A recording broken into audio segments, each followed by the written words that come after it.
이런 말이 있습니다. 기후변화 논쟁은 미래에서 온 사람들과의 대화다. 이 말은 우리 미래를 결정할 수 있는 문제란 말이고 또 미래의 일이어서 또 막연해서 피부로 와닿지는 않는다는 뜻인데요. 위기라지만 위기로 느끼지 못하는 현실에 대해서 얘기해 보겠습니다. 외교부 기후변화 대사를 지내신 정내권 보다 나은 미래를 위한 반기문 재단 이사 모셨습니다. 이사님 어서 오십시오. 예, 안녕하십니까. 예.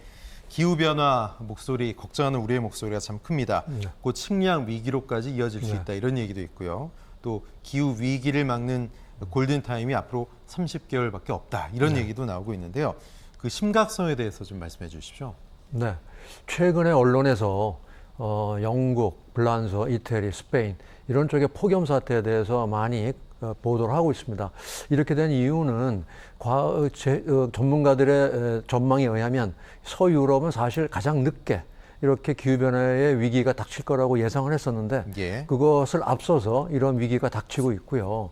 그다음에 흔히 2050년이 돼야 이런 위기가 올 거다라고들 많이 얘기했는데 실제로는 이것이 미래의 문제가 아니라 이미 현재의 문제로 닥치고 있다. 이런 데에서 최근에 언론의 관심이 특히 높아진 것 같습니다. 네, 지구촌 곳곳에 뭐 고온 현상 아주 심각하고 심상치가 않습니다. 최근 시베리아 기후 관측소 다녀오신 걸로 알고 있는데요. 그 얘기 좀 해주세요. 네, 제가 지난 7월 11일 날 시베리아에 있는 칸티미엔스크라는 지역을 갔다 왔는데요. 그 지역은 서부 시베리아로서 원래 영구 동토층 타이가 지역이라고 하는데요. 그 지역이 기온이 올라감에 따라서 그 동토가 녹아서 거기서 지금 메탄가스가 이제 방출이 되고 있습니다. 이 메탄가스는 이산화탄소보다도 20배에서 40배 강력한 온실가스입니다. 이렇게 막대한 메탄가스가 그 넓은 광활한 시베리아에서 배출되고 있기 때문에 이것이 앞으로 더 기후변화, 기후위기를 가속화시킬 것이다. 이런 측면에서 굉장히 걱정스러운 상황이고요. 제가 갔을 때만 하더라도 원래 그 에어컨이 필요 없는 지역이었는데 거기도 온도가 30도까지 올라가서 에어컨이 없이는 방에서 잘 수 없는 그런 상황이었습니다. 네, 그렇군요.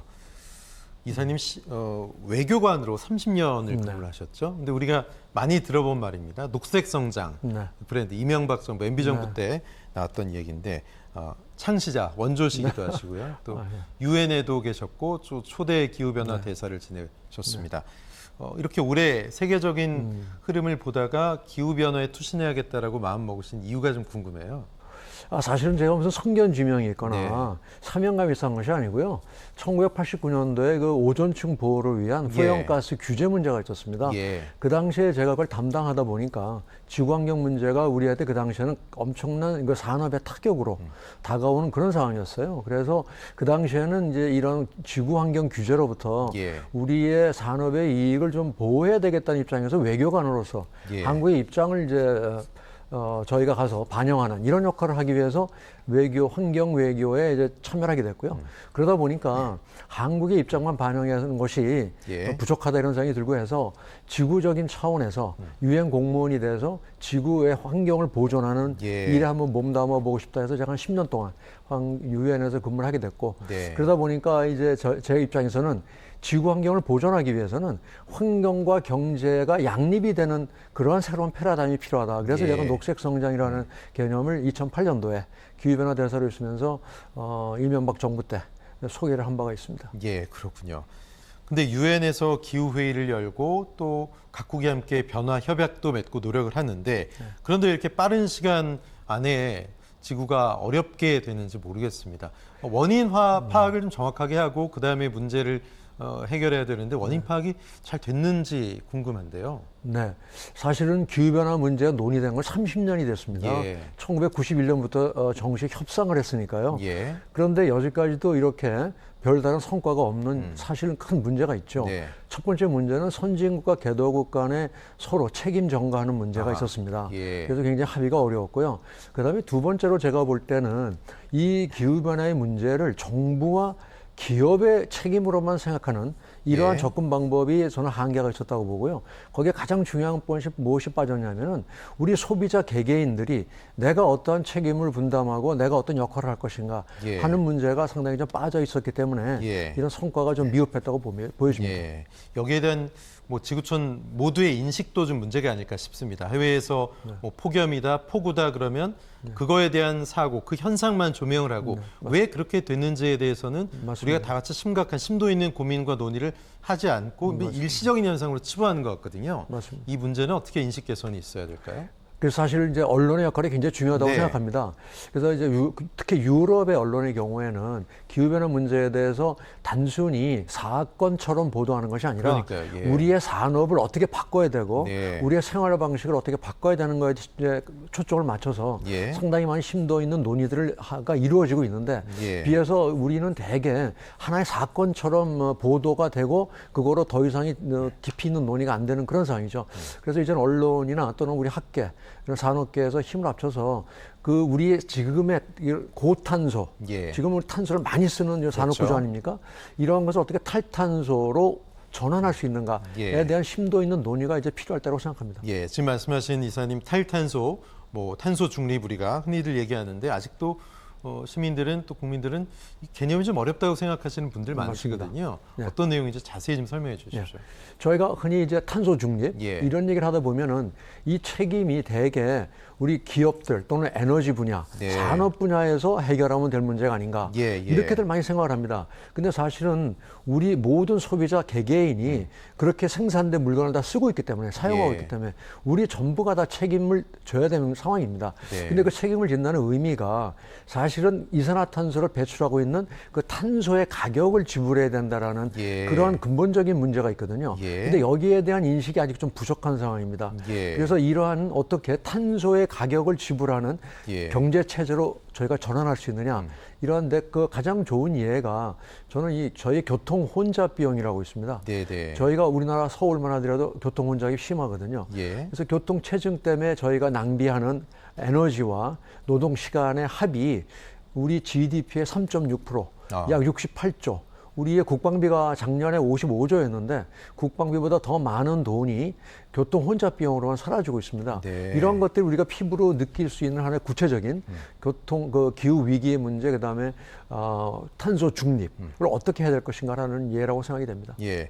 우리가 일상 생활에서 할 수 있는 탄소 중립을 실천하고 또 일회용품을 줄이고 뭐 회용가스 사용을 좀 금하고 뭐 전기차 사용을 뭐 늘려나 여러 가지가 있잖아요. 네. 좀 쉬운 것부터 있다면 좀 소개 좀 해주십시오. 어떤 게 있을까요? 네. 제가 지금 요새 강조하고 있는 게요. 네. 자발적인 탄소 지불 운동을 하자. 네. 이런 걸 제가 이제 최근에 제가 발간한 기후 단판이라는 책에서 제안을 했는데요. 네네. 정부가 재생에너지를 쓰기 위해서 예. 쓰다 보면 전기 가격을 인상해야 되는데 예. 그 인상을 하다 보면 굉장히 많은 민생의 부담이 생기지 않습니까? 예. 그러니까 정부에서는 그런 걸 하기가 굉장히 어렵습니다. 예. 그러다 보니까 소비자들 스스로가 능력이 되거나 뜻이 있는 분들은 자발적으로 일정 부분 예. 낼 수 있는 범위 내에서 더 많은 전기 가격을 지불한다 하는 것이 좀 필요하다고 생각이 됩니다. 예. 그런데요, 자발적 탄소 가격 지불제.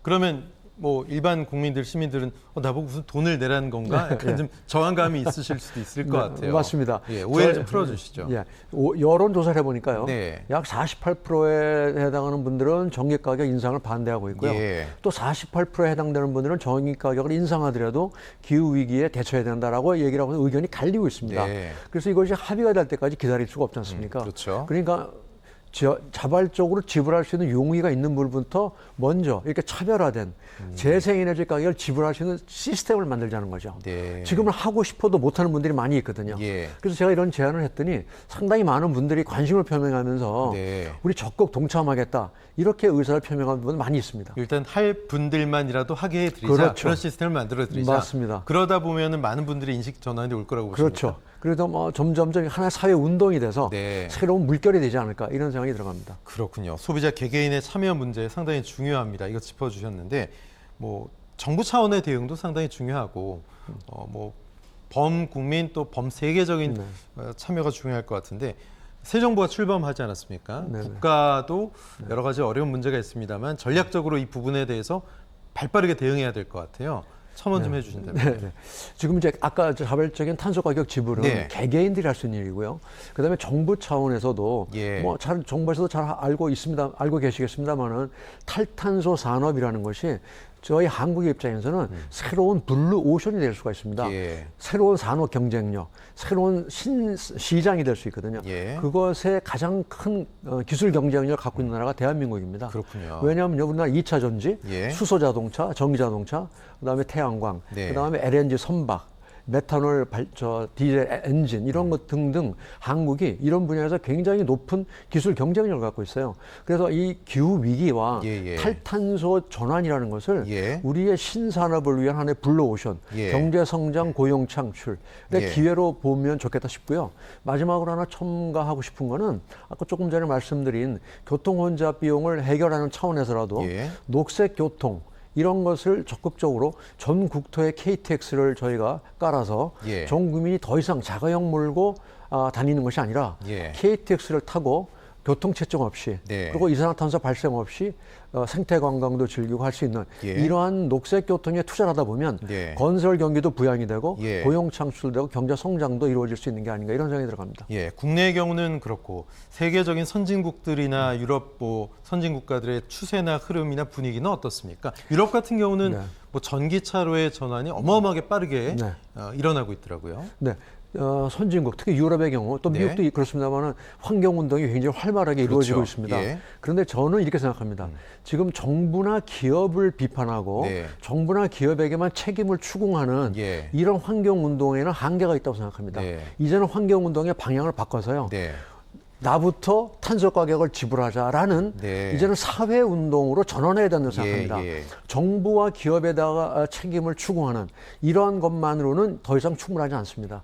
이제는 환경 운동을 하는 분들부터 나서서 예. 탄소 가격을 자발적으로 지불하는 새로운 어떤 사회적인 물결을 만들어 나가야 될 때가 아닌가. 예. 저는 우리 한국이 그런 새로운 그런 K 물결, 예. 그러니까 탄소 중립을 위한 한국의 새로운 물결을 우리가 자발적인 탄소 가격 지불 운동 예. 이런 걸 우리가 창출해 나갔으면 하겠다 이런 기대가 있습니다. 하지만 골든타임이 얼마 안 남았다면 인식 전환을 기다리는데 시간이 너무 없다면 그렇죠. 강제적으로라도 네.